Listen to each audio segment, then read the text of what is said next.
Charlotte's Web, Chapter 14, Dr. Dorian. The next day was Saturday. Fern stood at the kitchen sink drying the breakfast dishes as her mother washed them. Mrs. Arable worked silently. She hoped Fern would go and play with other children, instead of heading for Zuckerman's barn to sit and watch animals. Charlotte is the best storyteller I ever heard, said Fern, poking her dish towel into a cereal bowl.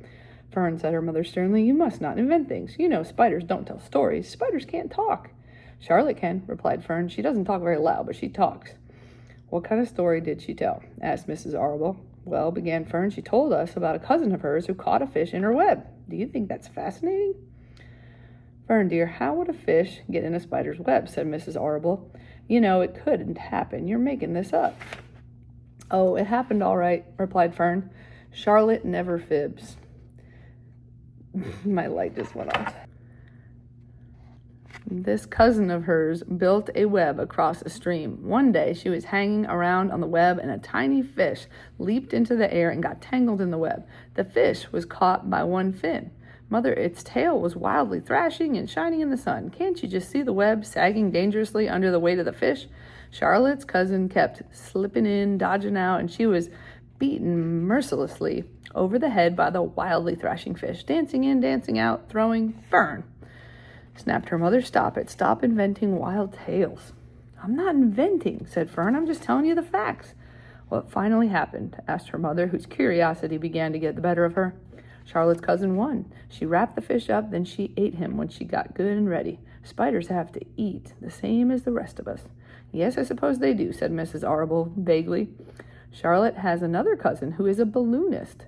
She stands on her head, lets out a lot of line, and is carried aloft on the wind. Mother, wouldn't you simply love to do that? Yes, I would, come to think of it, replied Mrs. Arable. But Fern, darling, I wish you would play outdoors today instead of going to Uncle Homer's barn.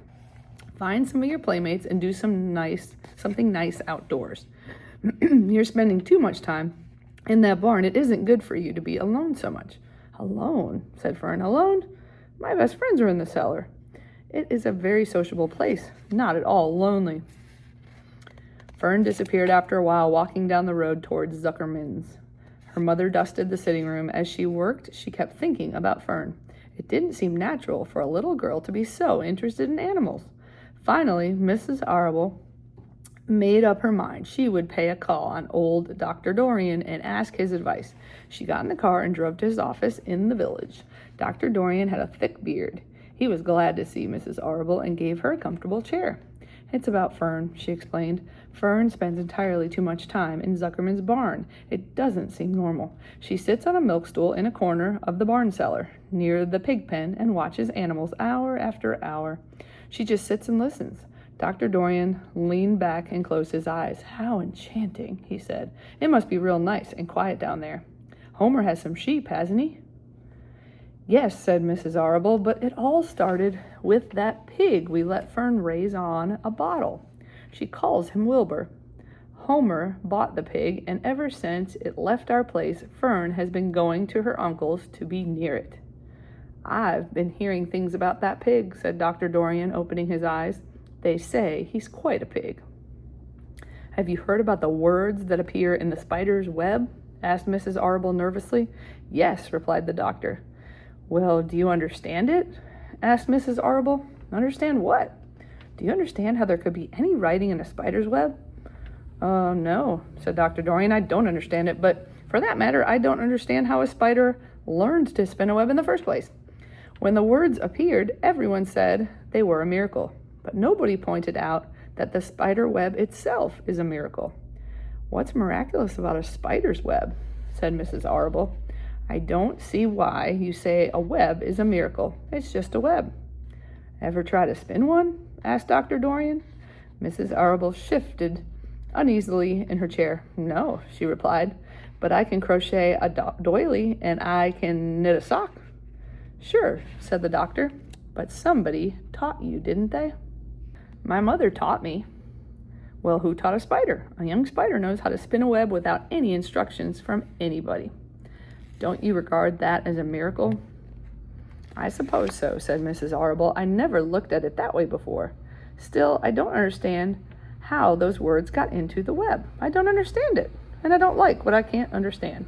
"None of us do," said Dr. Dorian, sighing. "I'm a doctor. Doctors are supposed to understand everything, but I don't understand everything, and I don't intend to let it worry me."